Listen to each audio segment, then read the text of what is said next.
at the BFRW meeting. So it's nice to have you here. Do you need the speaker? No, I'll try to project. I didn't have Bill's training, but I did grow up as the youngest of 11 children. Wow. To get food at the table, we had to actually ask for it. Hi, everyone. My name is Vince Haley. I'm running for the 12th Senate District seat. First-time candidate. Tell you a little bit about myself. I born and raised in Virginia. Youngest of 11 children. I have a twin sister. Wife is Bethany. We have 3 children, 2 daughters and a little boy. Alina, who's 4, Lily, who's 3, and Jack's 11 months. I commented to someone the other day, I figured I'd run for public office before they could read the Richmond Times Dispatch. Which may be a smart thing. I think Bill might say it's a smart thing. So I studied at College of William & Mary. I studied political science and French. I spent my junior year in France. I never thought of myself as a language person, but William & Mary had one of those things, a requirement. You have to take 2 years of a language. And I had one of those fortunate experiences of finding a teacher who was really, lit a fire under me about foreign language. Again, I never thought of myself as a foreign language person. Spent a year in France. One thing I knew more than anything, I love German. I started taking German at night classes in France. Came back. The only thing I knew I wanted to do in my senior year after applying to law school was to go back to Germany and study German. So I did that. Went to law school at the University of Virginia. I studied law and foreign affairs. And as I was getting close to graduation, one of the things I wanted to do was to go back. So I applied for a Rotary Scholarship, and I spent a year studying in Bruges, Belgium, at a place called the College of Europe. I studied European Union law.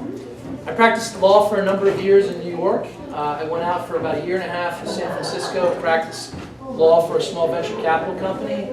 I was actually in Italy on 9/11, trying to raise money from an electrical company over there. And then the news of the attacks came, and we literally knew, my friend and I, my partner, that the world is going to be different now, and that what we were doing was no longer going to work. So we both started to think, even in the beginning of that day, what we were going to do the rest of our lives. And I had studied political science, and I talked about how the world should be organized. Anybody would listen. I thought, I'm going to put my money where my mouth is, so to speak. That I was going to go back, and I was going to get involved in the electoral system and politics. I worked for a year for the National Republican Senatorial Committee in 2002. If you remember back then, the Democrats had retaken control of the Senate, and the job for the Republicans was to try to get it back so President Bush would be strengthened in the upcoming war in the Persian Gulf and Iraq. We did succeed in doing that. Lots of people involved. I played a small part in that. In the course of doing that, I came to know Speaker Newt Gingrich. He was looking for someone to do a project on constitutional law amendment making. I did that project for him, and as I was thinking about my next step, I thought to myself, boy, it'd be very interesting to work for this guy. He's always creative, very energetic. And I applied and won a job there with his small team, and I've been working for him ever since. Most of my work for Newt is in sort of public policy. I've co-authored a number of books with him, lots of articles, congressional testimony. And one of the most interesting things I've been working upon with him is documentary films. We've done a number of documentary films together. We did one on Ronald Reagan. We did one on John Paul II.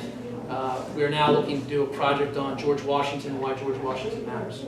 So that's a little bit about my background. Now, why am I running?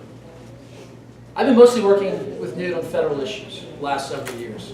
And we know the last 6.5 years for people in this room, people share our values, not been good years. But really in the last year, we've seen even worse things happen. And that is, not only is we have bad federal policies, we've actually seen a corruption of our form of government. I mean, it's not only one thing to say, okay, they got that, but we're going to organize, we're going to win an election, we're going to change things. Well, now, of course, they're changing rules in the middle of the game, across the board. This has everything to do with Affordable Care Act, which we know about, the EPA, marriage. And the day the marriage decision was taken by the Supreme Court in October was the day I looked up and said, what is my state representative doing? And I didn't see anything. And it has been in my mind for the last 2 years that state legislatures could be far more effective at defending our liberties than they did before. So I talk about 2 things in this campaign that I'm standing up for. One is this idea that the state of Virginia can be far more aggressive in pushing back against the federal government. Yeah. That is across the board. And the place where we can start, we know how bad Obamacare has been, but one thing is the EPA is looking to raise our electricity rates by 30%. That will not happen if I'm state senator. Second, The best thing we can do for the Virginia economy is lower income tax rates. How do we do that? We make sure that generated tax revenue surpluses, when they happen, they go back to the taxpayer in the form of lower income tax rates. That is not the case now. They go to other directions, they ultimately get spent. Those two things, as my time is up, I'll talk about it more in the Q&A. You lower that income tax rate in Virginia, we're going to have a bigger economy and everybody will be better off.